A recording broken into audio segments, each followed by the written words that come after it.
Baik, bismillahirrahmanirrahim. Assalamualaikum warahmatullahi wabarakatuh.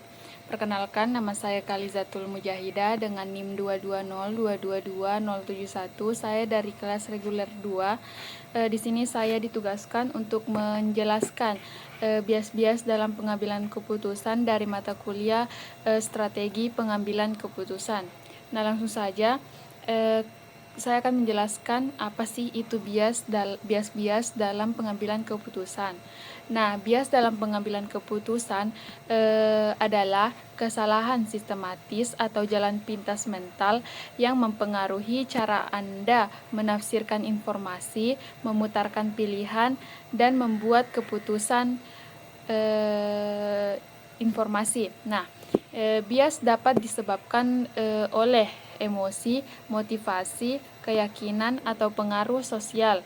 Dengan kata lain, jika Anda memiliki bias pengambilan keputusan, penilaian Anda didasarkan pada pemrosesan bahwa sadar atas pengetahuan dan pengalaman Anda sebelumnya, bukan fakta atau data objektif. Nah, ada beberapa macam bias-bias dalam pengambilan keputusan, yaitu yang pertama, konfirmasi bias. Bias ini melibatkan pencarian atau penafsiran informasi dengan cara menegaskan pandangan Anda yang sudah ada sambil mengabaikan atau mengecilkan informasi yang bertentangan. Contohnya ada telah menemukan sebuah ide dan memberikannya kepada tim Anda untuk mendiskusikan dan melakukan penelitian pasar untuk menguji kelayakannya. Kemudian Anda memilih hasil yang mendukung alih-alih melihat kedua sisi argumen secara objektif. Nah, bias yang kedua yaitu bias mementingkan diri sendiri. Bias ini sering terjadi dalam situasi ketika hasil negatif mengancam harga diri kita. Alasan mengapa kita menyerah pada bias ini adalah karena kita berusaha melindungi ego kita. Contohnya pada kuartal terakhir, ketika tim Anda menyelesaikan proyek yang menguntungkan, Anda mengambil pujian pribadi atas proyek tersebut dengan tekanan kerja keras dan keterampilan manajemen Anda.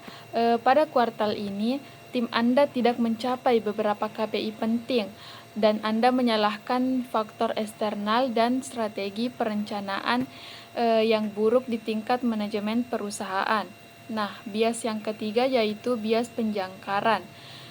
Bias ini berarti terlalu bergantung pada informasi pertama yang ditemukan pada suatu topik, yang ketidaksesuaiannya dari keakuratan atau relevansi.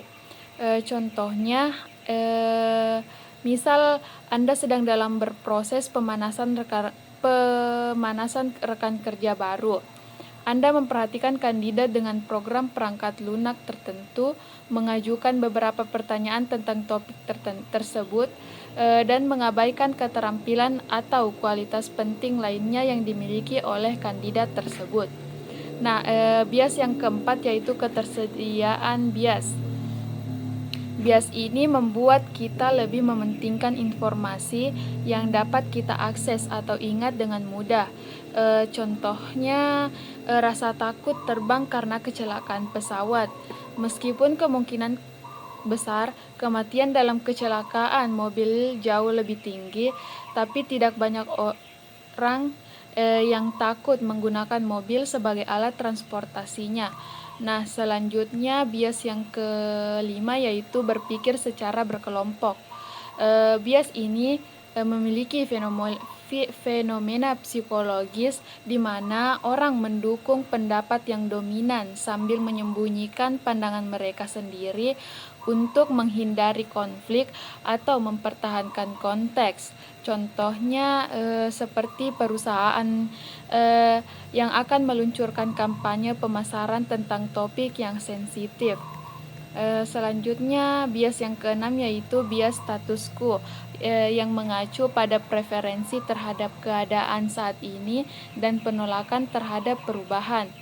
Contohnya seperti sebuah perangkat lunak yang baru tersedia yang dapat menghilangkan banyak tugas yang membosankan dan mempercepat alur kerja tim. Bias yang ketujuh yaitu bias otoritas.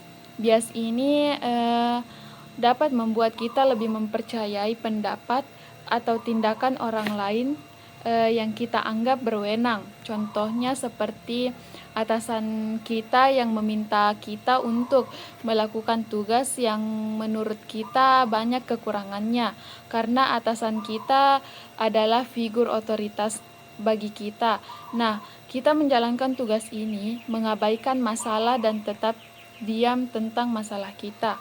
Nah, bias yang kedelapan yaitu bias terlalu percaya pada diri sendiri. Bias ini bias yang memiliki rasa percaya diri yang berlebihan diwujudkan sebagai kecenderungan untuk melebih-lebihkan kemampuan kita atau keakuratan keyakinan dan prediksi kita. Dengan kata lain, jalan pintas mental ini menyebabkan kita berpikir bahwa kita lebih baik dalam bidang tertentu daripada yang sebenarnya. Contohnya, kita menerima tugas yang rumit dan menolak bantuan, padahal kita yakin dapat menyelesaikannya sendiri dan dalam batas waktu yang ketat. Akibatnya, kita bekerja lembur selama seminggu, namun hasilnya kurang memuaskan. Nah, bias yang ke-8 yaitu bias biaya yang tak terduga. Bias ini terjadi ketika orang terus menginvestasikan sumber daya ke dalam suatu proyek karena mereka telah berinvestasi di dalamnya, alih-alih menyiarkan secara tujuan apakah itu masih merupakan keputusan yang tepat. Contohnya, kita mempertahankan karyawan yang tidak kompeten daripada menggantikannya karena perusahaan telah mengerahkan sumber daya yang signifikan untuk melatih mereka. Bias yang terakhir yaitu ada bias kesamaan. Nah, bias ini terjadi karena kita termotivasi untuk melihat orang-orang yang mirip dengan kita dalam sudut pandang yang positif. Secara tidak sadar kita menciptakan kategori orang-orang yang kita anggap dekat dengan kita dan orang lain yang berbeda. Nah, mungkin itu saja yang dapat saya jelaskan. Lebih dan kurangnya mohon dimaafkan. Billahi fisabilil haq fastabiqul khairat. Wassalamualaikum warahmatullahi wabarakatuh.